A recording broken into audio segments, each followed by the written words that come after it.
Okay, this is week 8 of vocabulary, and we are on day 1. These words are coming from the text snakes that you read last week with your teacher. The first word we're going to look at is the word keen.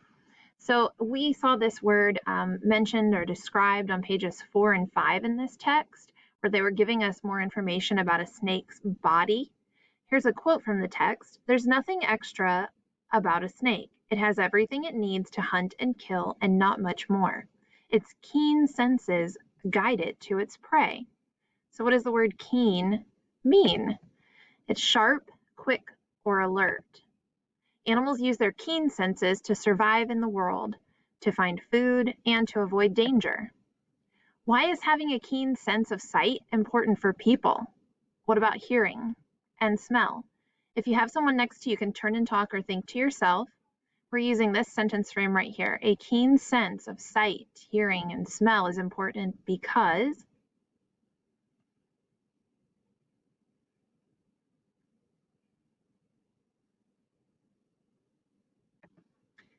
keen is also used to describe sharp or smart thinking. So we say that an intelligent person has a very keen mind. Take a look at this photograph. Maybe this cartoon version looks familiar to you. Who do you think has a keen mind, and why do you think that?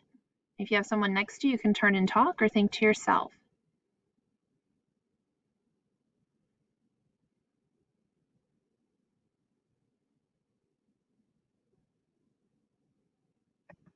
The next word that we're going to talk about is the word ideal. Trees are a perfect home for many snakes. That was from page 9. Perfect is a synonym for the word ideal. What would be your ideal vacation and why?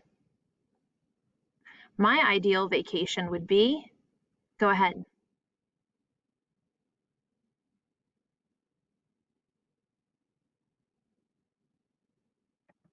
The last word we're going to talk about today is the word flee. Flee means to run away from danger, not to be confused with a flea like you might find on an animal. So would you flee if you saw a mouse in your house? I would or would not flee because.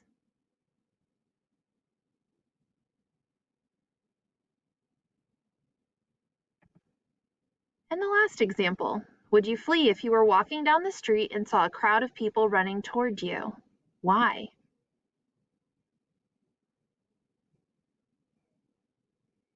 That's it for day 1. We'll see you back tomorrow for day 2.